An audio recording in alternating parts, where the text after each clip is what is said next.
नमस्कार, आप देख रहे हैं द न्यूज़ रूम 24 आवाज़ और मैं हूं पवन शर्मा। मेरे साथ जुड़ेंगे दीपक, जो मेरे एग्जीक्यूटिव एडिटर हैं।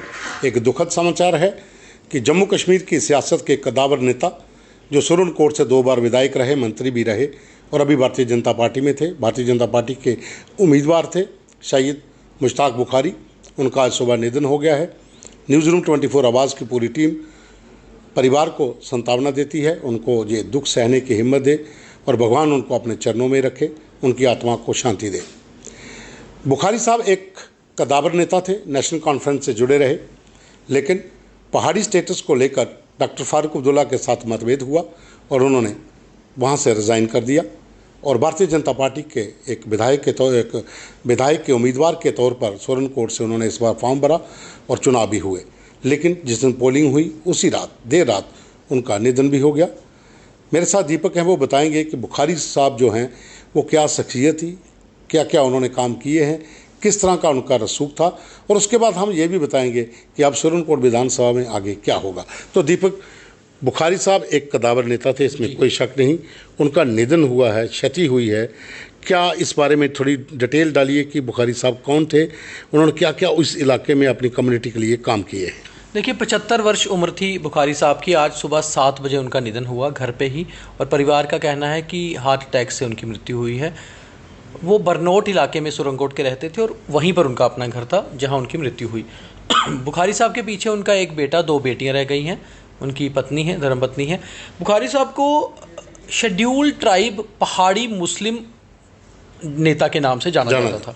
40 साल का लंबा उनका पॉलिटिकल करियर था। वो करीबन 30-35 वर्ष के थे जब से वो सियासत में हैं, और उन्होंने शुरू से नेशनल कॉन्फ्रेंस ज्वाइन की और 2022 तक वो नेशनल कॉन्फ्रेंस में रहे।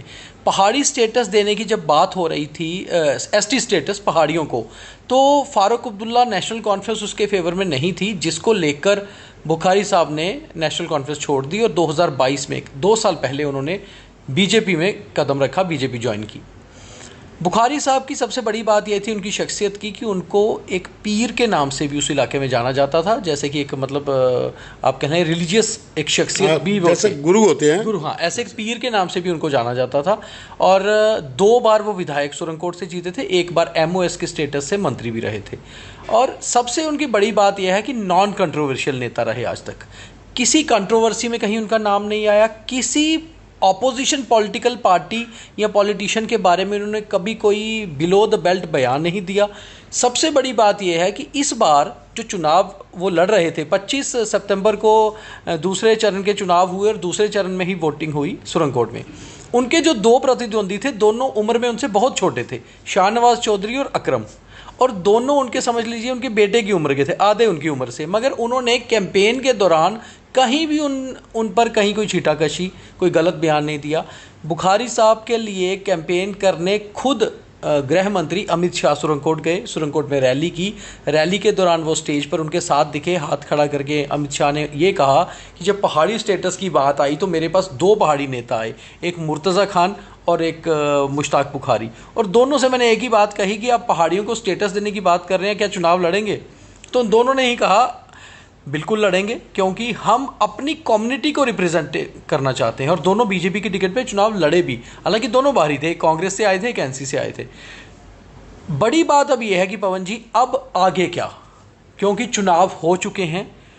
अगर चुनाव नहीं हुए होते तो चुनाव रुक जाते इस सीट। मैं उसमें बाद में आता हूँ। पहले मैं एक बात और बुखारी साहब के बारे में बता दूं कि विधानसभा का सत्र चल रहा था। अशोक खजूरिया जी भारतीय जनता पार्टी के MLA थे जी। हंगामा बहुत ज़्यादा सदन में हो रहा था और यहाँ तक बात पहुँच गई कि सदन को सस्पेंड किया गया। बाहर प्रदर्शन हो रहा था, तमाम नेताओं से कहा गया कि जाकर मना कर लाइए। तो बुखारी साहब बाहर आते हैं, तो बुखारी साहब, सब जर्नलिस्ट वहाँ खड़े होते हैं और बुखारी साहब वहाँ खड़े होकर बोलते हैं कि ये तो मेरा भाई है, ये, हाँ, अगर ये मेरी बात नहीं मानेगा तो किसकी मानेगा। तो नीचे से ये आवाज़ आती है कि आप भी हमारे भाई हो, लेकिन आप गलत पार्टी में चले गए हो आप बहुत अच्छे, लेकिन आप गलत पार्टी में। तो उन्होंने ऊपर से ये जवाब दिया, खैर पार्टी तो हम बाद में देखेंगे, फिलहाल तो आप हमारे भाई हो, तो आप अंदर चलिए। कहने का मतलब ये है कि सहनशीलता थी, निमन उनका भाव था, बहुत ही सद्भाव उनका बहुत अच्छा था, और वो किसी भी बड़ी बात को हल्के से कह देते थे। और पत्रकारों के साथ भी उनका रिश्ता बहुत करीबी रहा। वो ज़्यादा लाइमलाइट में भी नहीं रहते थे, लेकिन बात पूरी करते थे। और ख़ास करके उनकी एक खासियत ये रही कि वो प्रिंट वालों से ज़्यादा क्लोज रहते थे। पुराने नेताओं की खासियत थी, वो प्रिंट वालों की क्लोज रहते थे, टीवी से थोड़ा दूर रहते थे। खैर चलो वो तो हो गया। अब मैं देखो एक सवाल पूछूंगा कि अब सुरनकोट विधानसभा का क्या होगा, क्योंकि तरह तरह के र्यूमर मार्केट में फैल रहे हैं। जो व्हाट्सएप यूनिवर्सिटी से ग्रेजुएट हुए लोग हैं वो अपनी तरह का ज्ञान उस पर पसार रहे हैं कि वहाँ जी अभी थोड़े दिनों के बाद इलेक्शन अनाउंस हो जाएगी, वहाँ पर जी काउंटिंग से पहले इलेक्शन हो जाएगी। वह तरह तरह के र्यूमर्स हैं। जो मैंने बताया कि एक यूनिवर्सिटी है जहाँ से आपको बहुत आसानी से डिग्री मिल जाती है, चाहे आप ग्रेजुएशन कर लीजिए या पोस्ट ग्रेजुएशन, MBA भी करवाती है। तो उसके बारे में क्या कहोगे? देखिए, कुछ भी माइक उठा के बोल देना पत्रकारिता नहीं होती। वो आप अपने राय रख सकते हैं, जिनको नॉलेज भी हो, या फिर कोई कुछ भी बोल सकता है, इन्फ्लुएंसर हो सकता है, किसी को इन्फ्लुएंस कर सकता है, किसी को नहीं। मगर जर्नलिस्ट का काम है कि चीज़ों को जानकर बोले। इस समय तक जब हम ये लाइव कर रहे हैं तो शायद बुखारी साहब को सुपुर्द खाक भी कर दिया होगा। सुबह 7 बजे उनका निधन हुआ था। करीबन 8 साढ़े 8 बजे बीजेपी के प्रदेश अध्यक्ष रविंदर रैना ने ट्वीट करके ये जानकारी दी थी और कहा था कि बहुत ही दुखद समाचार है, हमारे बीच सैयद बुखारी साहब नहीं रहे। आज भारतीय जनता पार्टी की प्रेस कॉन्फ्रेंस भी थी, वो भी रद्द की गई। थैंक्स करने के लिए वो रद्द कर दी गई। काफ़ी नेता बीजेपी के जम्मू से गए भी हैं उनके सुपुर्द खाक, जो उनका एक मतलब लास्ट राइट्स जो होते हैं। अब बात यह है पवन जी कि अगर हम चुनाव आयोग की, इलेक्शन कमीशन की सेक्शन 52 को देखें तो सेक्शन 52 ये कहती है कि अगर चुनाव के एक दिन पहले तक या फिर करीबन एक हफ्ता पहले तक, जब तक स्क्रूटनी नहीं होती, किसी भी कैंडिडेट की डेथ हो जाती है जिसने फॉर्म भरा हो, तो उस कैंडिडेट की पार्टी को चुनाव आयोग ये कहता है कि क्या आप कैंडिडेट बदलना चाहते हैं। अगर आप बदलना चाहते हैं तो आप बदल सकते हैं, अगर आप नहीं बदलना चाहते तो ये चुनाव हम डिले करेंगे, पोस्टपोन करेंगे, रद्द करेंगे। ये एक ऑप्शन। दूसरा ऑप्शन, अगर चुनाव वाले दिन सुबह कैंडिडेट की 11 बजे से पहले डेथ हो जाती है तो पोलिंग रोक के उसको सस्पेंड किया जाता है, पोलिंग डेट आगे बढ़ाई जाती है, फिर कैंडिडेट नया आता है। अगर पार्टी हो तो पार्टी को पूछा जाता है, अगर इंडिपेंडेंट कैंडिडेट हो तो भी उसके जो विटनेस डाली होती है जिन्होंने, उनसे पूछते हैं कि क्या कोई दूसरा बंदा इसकी जगह चुनाव लड़ रहा है या नहीं। ये होगी दो चीज़ें। अब तीसरी चीज़ जो बुखारी साहब के केस में होगा बहुत कम होता है कि चुनाव हो गए, फिर कैंडिडेट का निधन हो गया, अब EVM में उनके वोट बंद हैं और जो वोट पड़े हैं वो बुखारी साहब को पड़े हैं। अब ऐसा नहीं हो सकता कि दूसरा कैंडिडेट आए तो उनका। और एक हमने 3 या 4 जो लीगल एडवाइज़र हैं, जो एडवोकेट्स हैं सीनियर, जो डील करते हैं पॉलिटिक्स से, उनसे बात की।